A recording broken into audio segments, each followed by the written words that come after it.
Good afternoon and welcome to today's meeting of the Development Management Review Committee. The meeting will be held using the Council's hybrid protocols. Elected members who are in a remote location will need to keep their cameras on. If they wish to speak, put their virtual hands up. Members in the chamber obviously put your actual hands up. And this meeting will be recorded live on the Council's YouTube channel and will be recorded. Okay, we'll start with apologies and substitutes. Thank you, Convener. Just to note that as per the previous meeting, Councillor Stewart is substituting for Councillor McLaren. Thank you. And declarations of interest or statements of transparency. Okay, I'm not seeing any at all. So moving on to item 3, minutes of the previous meeting. Now this only pertains to Councillors Durno and Councillor Stewart because you attended the meetings on 22nd August and 30th of September. So are you happy to agree those minutes? Yes, I am. Okay. Agreed. Okay, thanks very much for that. Thank you. We'll move on to item 4, which is land 200 metres northeast of Carmiley Hall, Carmiley. And I'll ask Ms Milne to go through the slides to start with. Yeah, thank you, Convener. I will share my screen for those online.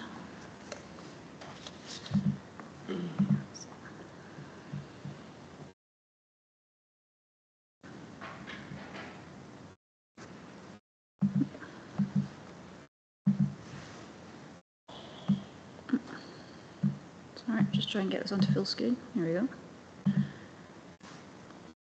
Okay. So the application today is for land 200 metres northeast of Carmiley Hall, and it's for the proposed change of use of land from agricultural and the erection of a crematorium and associated works. In front of you is the location plan. You can see on the right hand side the larger scale plan. The general area is outlined in the red circle, and then the smaller map on the right hand side, the site is outlined in red. The blue circle just indicates the location of Carmiley Hall, just for information, a bit context. And you can see that the site is outlined in red and the red line continues up to the sort of top right corner of the picture, and that's the footpath that's also part of the application. So this is the site plan. You can see on the bottom left corner the line of trees, which is the sort of shelter belt of trees, and then the building itself is in the lower sort of bottom right corner, and then the rest of the site is given over to parking, memorial garden, and then areas of planting within the car parking area. These are the elevations of the unit, so you can see the sort of main building has 2 wings either side of it, which are the smaller, faced in the sort of yellow on these drawings. You can see the chimney on the left-hand side of the top picture in this. It's to be slated, the main building's to be finished in slate roof with white render, and then the wings have to be finished in sort of sheet metal and natural timber.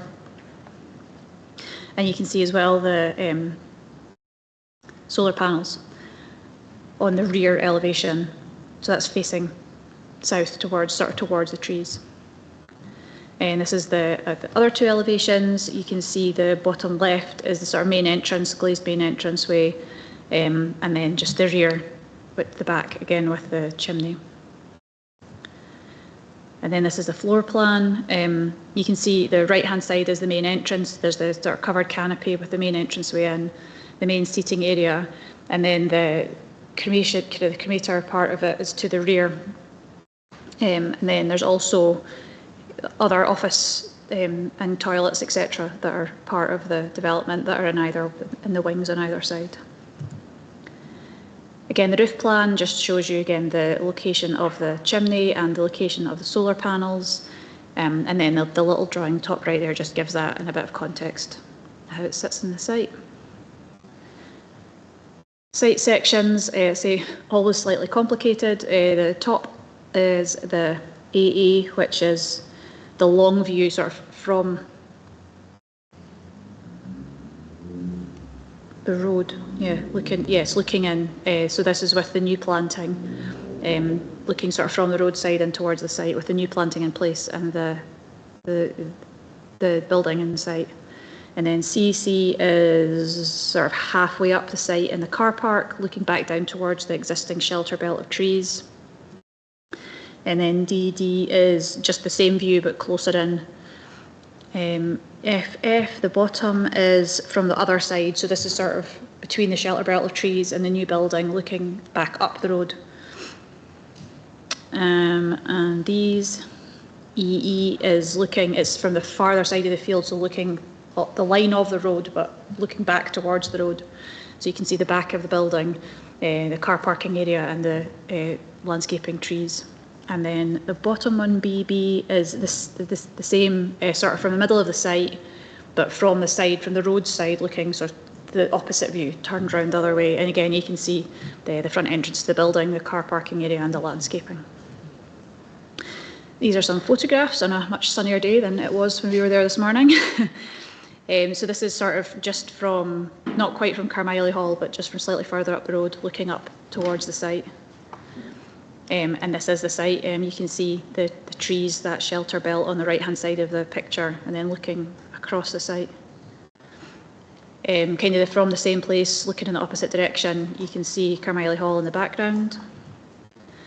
And this is the road. You can see the dry stone wall that's to be removed and relocated to allow for the sight lines for the entryway. And again, this is sort of from the other end of the site, looking back down. You can see again Carmiley Hall in the distance and then the shelter belt of trees. And again, just much the same, but looking at a different angle, looking out across the site. And that is the end of the presentation. Okay, thanks very much indeed. Any questions for our planning advisor? Councillor Nicholl. Thank you, Convener. The visibility from the entrance doesn't seem to meet the standards. Would roads consider reducing the speed on that road? Thanks, Convener. Thanks, Councillor Nicholl. No, roads would not recommend a reduction of the speed limit for single hazards, particularly private accesses. Got a supplementary one, if you don't mind. On you go. On this. NPF 4 Policy 5B states development proposals on prime agricultural land or land of lesser quality that is culturally or locally important for primary use as defined by the LDP will only be supported if there is for essential infrastructure and there is a specific location needed and no other site available. With the site at Park Grove Crematorium being 6.9 miles away and also an alternative site already passed by Angus Council, would this be classed as a site, a location that was required? Thank you. You going to answer that question? I had rather a similar question, but will you answer that one and then? Certainly the officer in the report of handling does go into this a little bit. It's on page, what page is it? Page number supposed to be at the top. It's 19, certainly on my PDF. They also address, is it 19? They do address, I've now lost it, but yes, that there needs to be, that a need needs to be established, and they do mention, actually it's not page 19, what have I managed to, I've managed to completely confuse myself here. Here we go, I'm finding it. page 26, nowhere close. So the officer does go into, they talk about the FBCA, which is the body that deals with crematoria. It is written down here what it stands for somewhere, but they're saying that the applicant in their supporting statement suggests that there is a need for a new crematorium and that prices are high and this would bring prices down. The officer does though say that a business case for a new facility has not been provided to substantiate that there is a need at this location. He also points out, that the cost of cremations isn't something that can be controlled by planning, and it isn't a relevant consideration in this case. So certainly information was provided, but the officer in their assessment was of the opinion that not enough information had been provided to substantiate that there was a need for a crematorium in this location.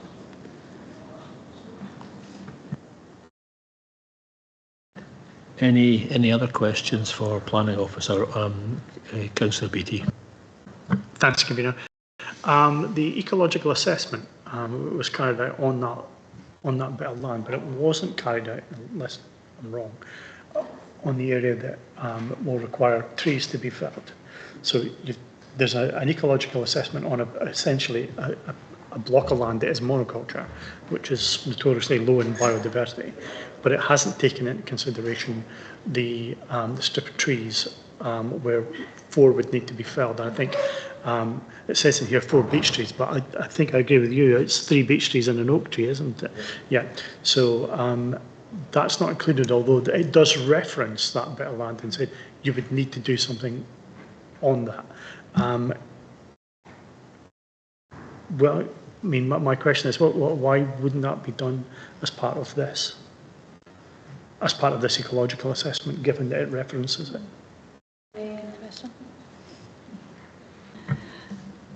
The ecological assessment, they did, I'm not 100% certain to what extent they went into all of the trees in the shelter belt. They certainly did mention that the 4 trees would need to be removed. They say 4 beech trees are to be removed to improve sightlines and that they should be surveyed for the presence of protected species before removal. That's definitely something that would be controlled by condition were this to be granted planning permission. I had thought that they had said that they had looked at them. I'm sure the officer said in their assessment that the trees had been, they had assessed the trees for their value and I don't know why this is going backwards. Yeah, so the beech trees scheduled for removal were addressed for potential bat roosts, bird nests and squirrel drays, and nothing was particularly found at that time, as I say, but the final conclusion was that they should be resurveyed before, if they were to be removed, before they were removed. Okay, thank you. Any further questions? Okay, I'll ask the one I wanted to ask really. And I would sort of, this question is to our planning advisor and also to our legal advisor. Obviously, we should be looking at this planning application on its merits. Second question, I guess, is the oversupply of a facility. Now, clearly, we know that there is one crematorium at the moment in Angus, and we know that a second one has been approved. Are these relevant factors or not? Because generally, in terms of planning applications, these facts are not regarded. I mean, that we are not here to regulate the market by restricting an application. So maybe just to clarify these points, I'd be grateful if I could ask our planning advisor and legal advisor to give us their views on that, because that certainly, I think, helps to clarify things.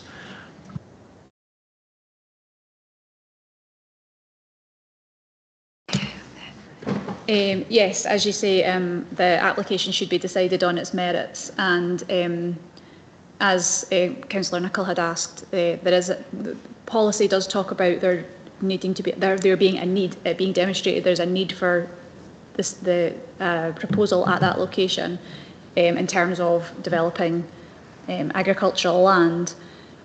But the very fact that there are other crematoria have planning approval in the area wouldn't of itself necessarily mean that there's a oversupply that would be something that committee should really be considering in terms of this application, unless you've got anything to.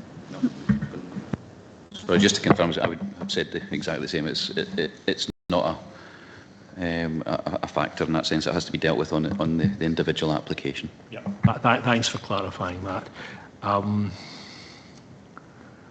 Okay, we've obviously done a site visit this morning, had a look at the area, looked at the roads. There's no further questions. Do we feel we're able to determine this case? Okay, everyone saying yeah. Okay, that's fine. Okay, we'll just initially go round the table really and get first impressions from the members of the panel. Maybe start with Councillor Durno. Yes, I've looked at this proposal from all different angles, and I agree with the officers on this proposal. The application is contrary to NP4 policy 9B because it proposes a development of a greenfield site in circumstances where the site is not allocated for development. Even on NP4 policy 5 soils, even under the Wildland and Natural Scotland Areas map, they will only support with this if it had been for renewable targets or a rural business or crofts to support a fragile community in a rural area, and I don't think this application does. That's my thoughts. Thank you. Okay, thank you, Councillor Durno. Councillor Nicholl. Thank you, Convener.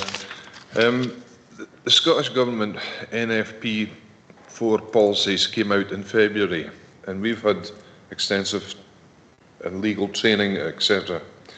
And we have to look at every item, and it has to be compatible with the policy or it fails. And I have to agree with the officers again on the visibility. Also policy 5B, policy 2A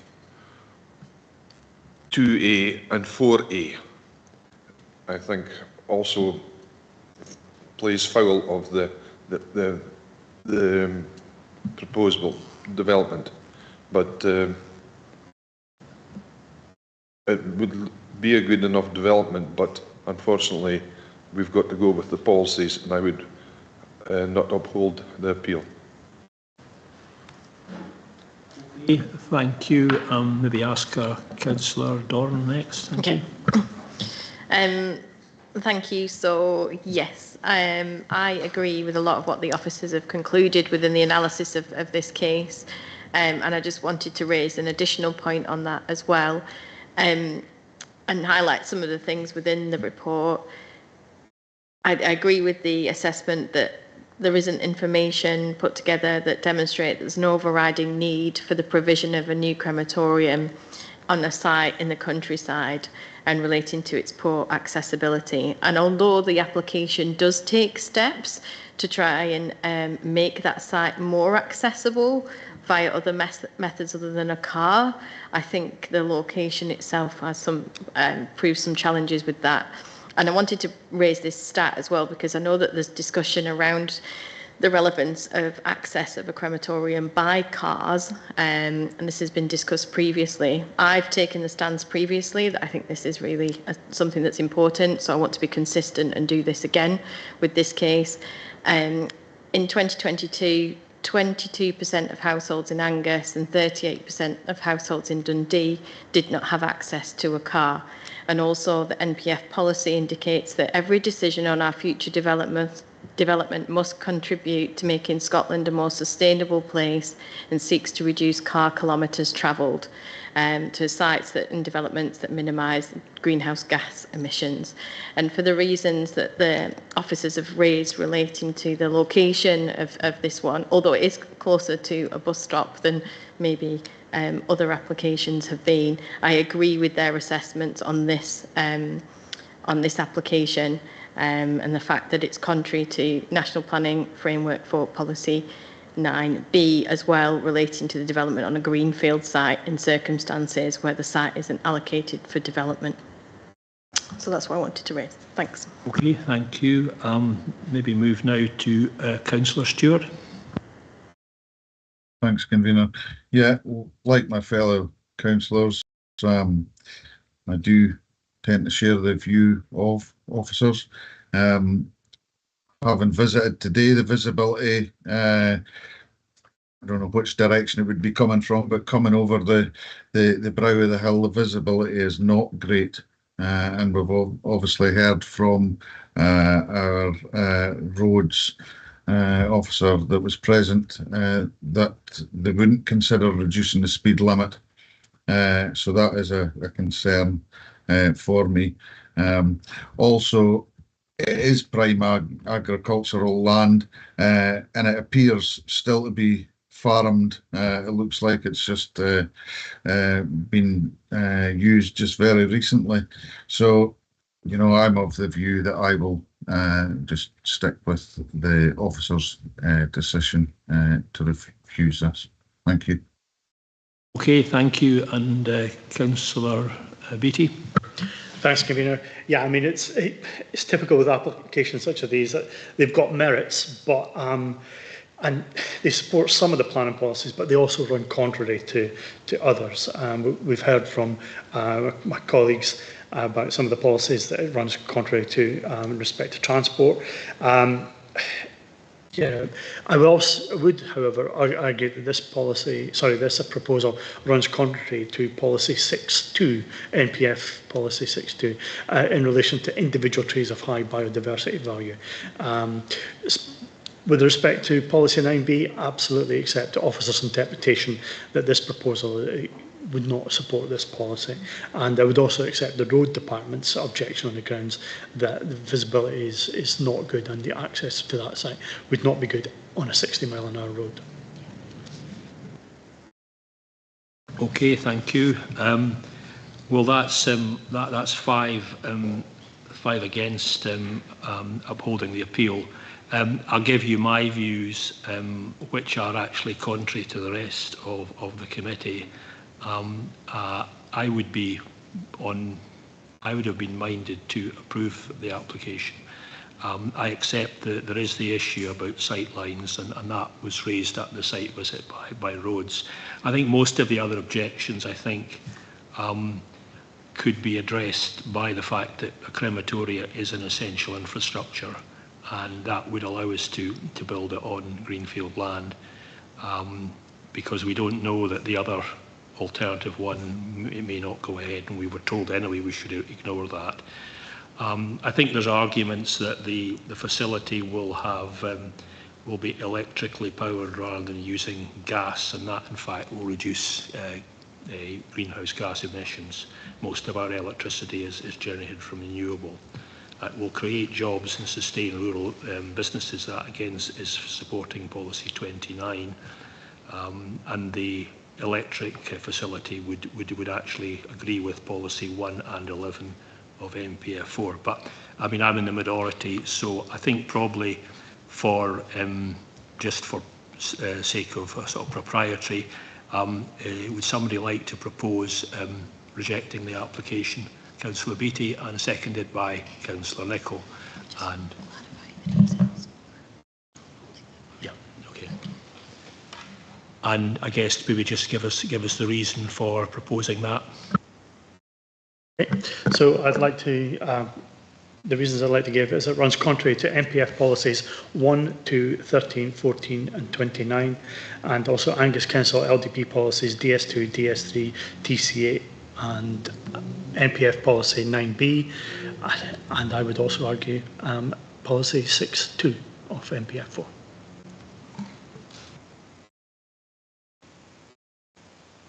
Okay, I don't think we need to take a vote on this. I think it's a clear decision of the committee. So that just for the record, planning application 23/00268/full, the appeal is rejected. Okay, thanks for your attendance today, both in the chamber and at the site visit. Thanks to officers, and we'll end the meeting today. Thank you. Stop the live stream, please, Sarah. Thank you.